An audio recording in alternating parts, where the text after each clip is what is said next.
बार विजयनगर में कई दिनों तक बारिश ही होती रही। लोग बहुत परेशान थे। गुरुर् ब्रह्मा गुरुर्विष्णु गुरुर्देवो महेश्वरा गुरुर् साक्षात् परा।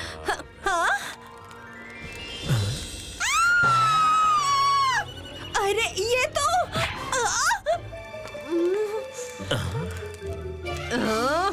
ये क्या है?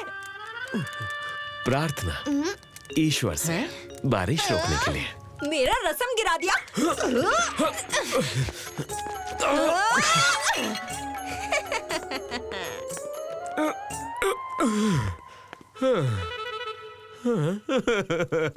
विजयनगर में सिर्फ राजू ही नहीं, और भी लोग चाहते थे कि ये बारिश रुके बस अब। उन्हीं में से एक था छैनी प्रसाद, विजयनगर का मूर्तिकार। अब बारिश में मूर्ति तराशने के लिए उसे पत्थर कहाँ से मिलते? सो उसने घर में मिले पत्थरों को ही तराशना शुरू कर दिया। वाह! अरे कहाँ गया मेरा पत्थर? यही तो रखा था। हाँ, कहाँ गया पत्थर? जरा हटो तो। अरे हुआ क्या है भाग्यवान? मेरा चटनी पीसने वाला पत्थर देखा तुमने? मुझे कैसे पता हो सकता है?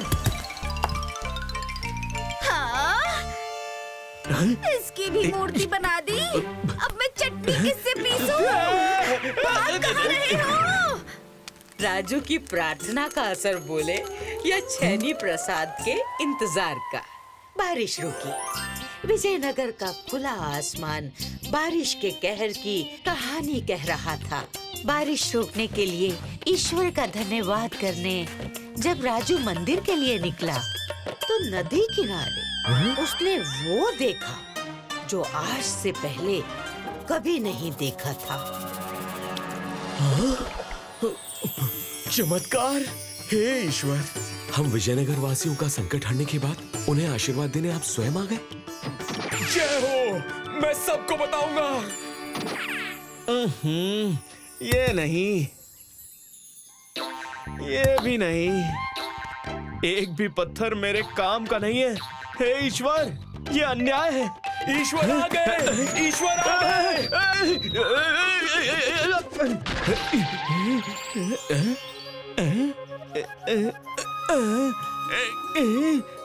बड़ी जल्दी न्याय कर दिया प्रभु।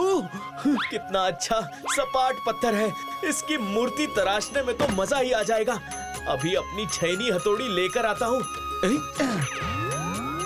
जिस पत्थर में राजू को ईश्वर दिखे, उसी में छैनी प्रसाद को मूर्ति बनाने का पत्थर। लेकिन ये सिलसिला यूं ही रुकने वाला नहीं था। मैं तो थक गया हूँ। जा, तू भी थोड़ा आराम कर ले।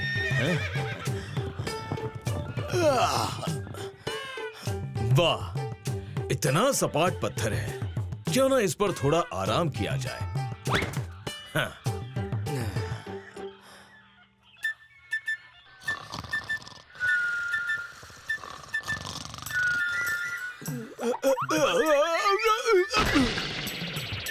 वाह, मुझे नींद आ गई थी।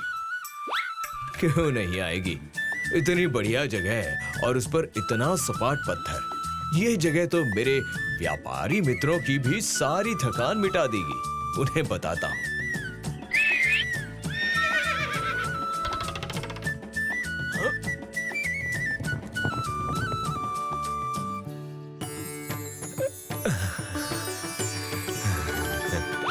अरे रे रे, रुक जाओ। पहले मूर्ति को तराश तो लेने दो, उसके बाद रंग भरेंगे। ये रंग नहीं है, हल्दी कुमकुम है। कितने पापी हो तुम! स्वयं ईश्वर प्रकट हुए हैं और तुम्हें दिख नहीं रहे।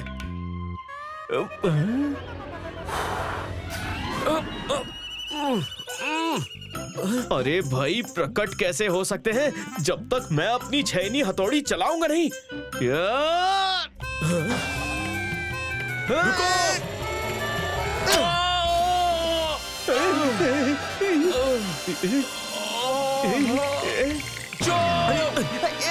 अरे भाई, झगड़ा कहीं और करो, हमें तो यहाँ आराम करना है।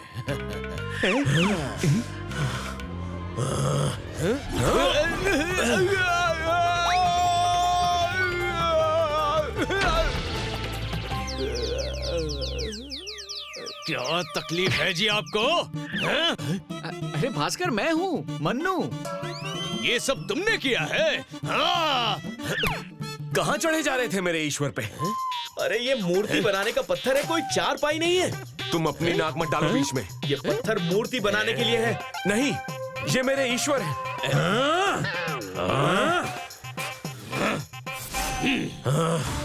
ये मेरा पत्थर है। नहीं, मेरा है। नहीं, मेरा है। ये ना तुम्हारा है ना ये तुम्हारा है, ये मेरा है।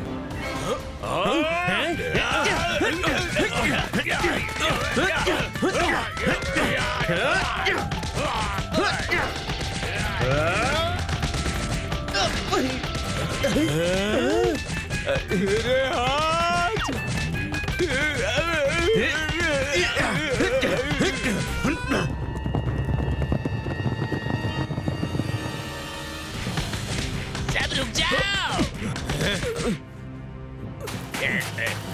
भाईचंद, ये लोग कौन हैं? कबीले के लगते हैं। हम राजा विद्याधर के सैनिक हैं।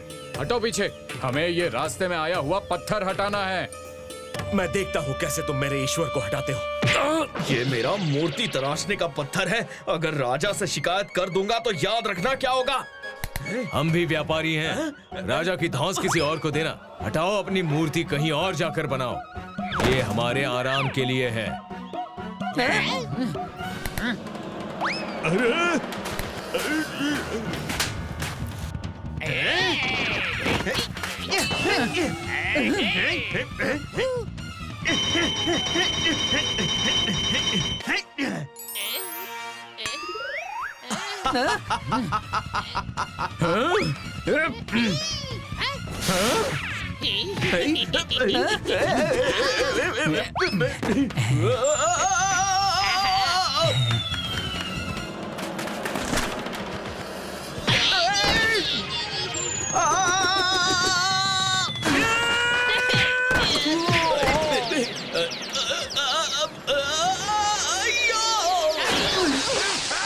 ये पत्थर मेरा है, समझे?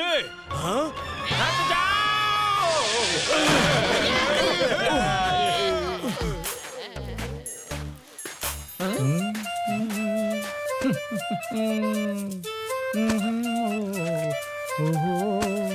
ए केशव, हमारे ईश्वर के ऊपर कपड़े धो रहा है।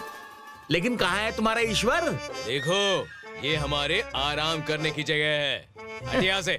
कैसा आराम? ये पत्थर मूर्ति बनाने के लिए है। मूर्ति आराम करने की जगह? ईश्वर? अरे ये मेरा कपड़े धोने का पत्थर है। क्या? बारिश के कारण मिट्टी जम गई होगी, बस इसीलिए आपको गलतफहमी हो गई। बोल तो ऐसे रहा है जैसे नाम लिखा हो इस पर इसका। नाम? हाँ।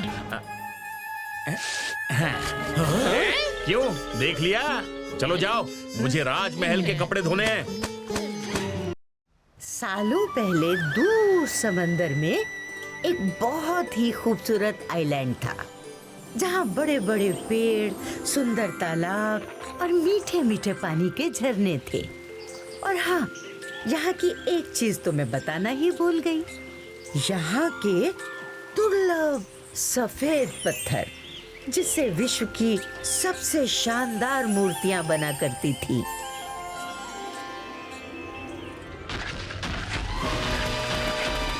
अरे भागो!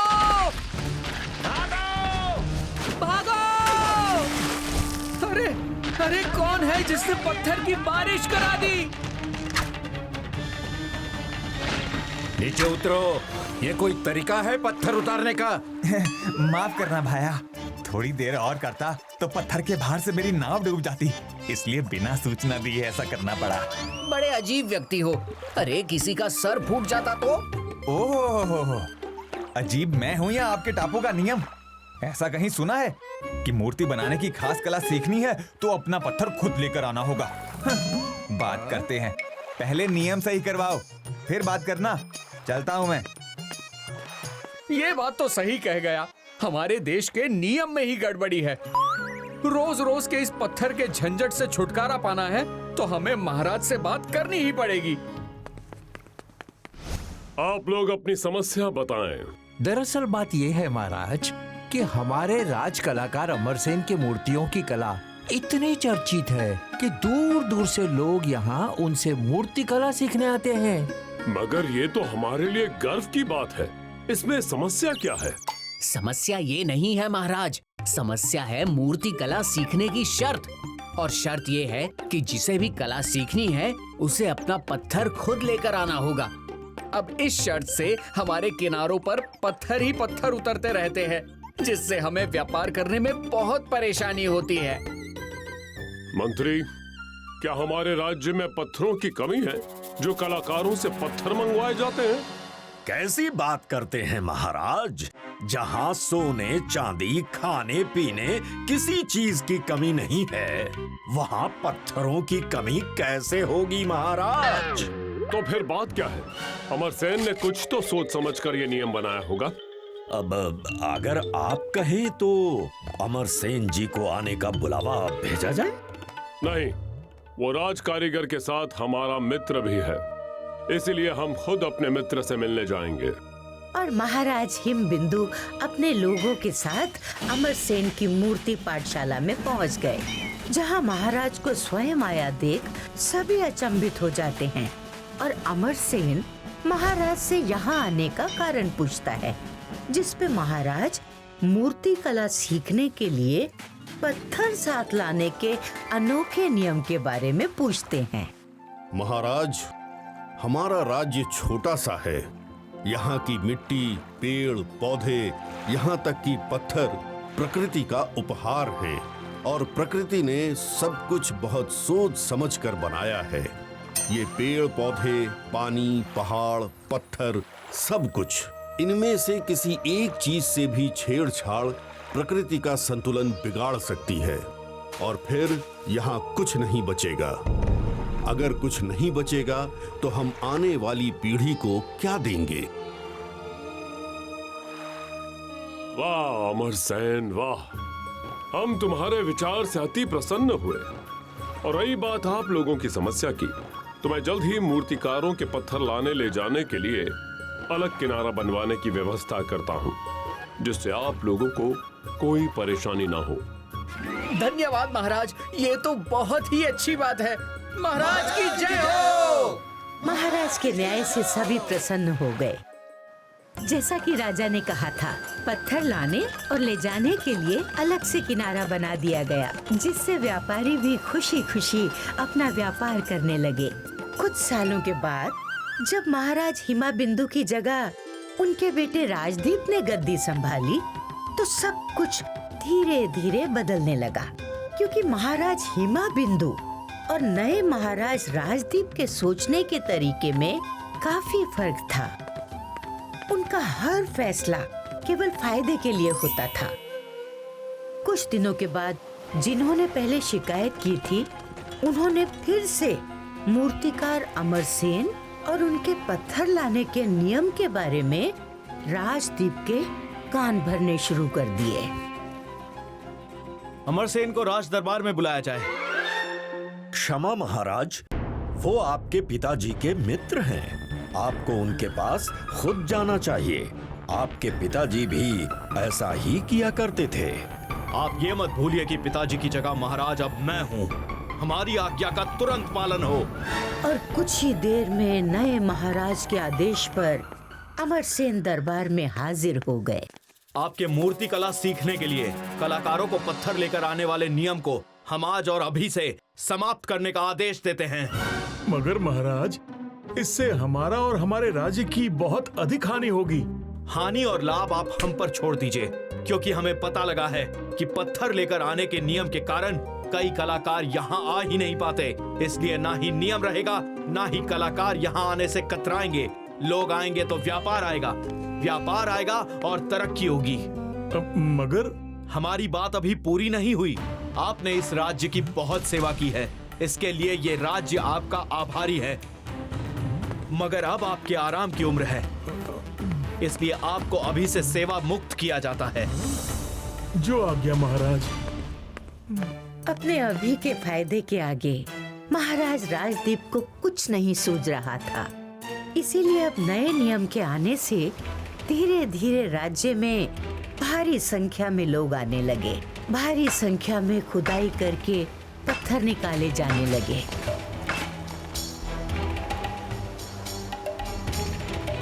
पत्थर निकाले जाने से पेड़ गिरने लगे। खुदाई की धूल मिट्टी से फसलें खराब होने लगी। गर्मी बढ़ने लगी, सूखा पड़ने लगा, जिसके कारण धीरे धीरे लोग टापू छोड़कर जाने लगे और कुछ ही दिनों में टापू पर पत्थर की मूर्तियों के अलावा और कुछ नहीं बचा। और जैसा कि अमरसेन ने महाराज हिमाबिंदु को सलाह दी थी कि अगर प्रकृति का संतुलन बिगड़ा तो सब कुछ खत्म हो जाएगा, वो आज सत्य हो गया। इस तरह राजा के एक गलत निर्णय ने पूरे के पूरे खुशहाल टापू को बंजर बना दिया और खुशी से रह रहे लोगों को अपने घर को छोड़कर जाने को मजबूर कर दिया। उधर राजा के गलत डिसीजन से उसको अपना राज्य छोड़कर जाना पड़ा। इधर लगता है उप्पी अंकल के गलत डिसीजन के कारण हमें टेंट छोड़कर जाना पड़ेगा। उप्पी अंकल, अम्मा ने बोला था ना कि नदी के किनारे से पत्थर मत निकालो। अब देखो, उसकी वजह से पानी टेंट में घुस रहा है। ओह नो, सॉरी अम्मा। आइयो, अब हम सोएंगे कैसे जी? बाबू चीरू, चलो।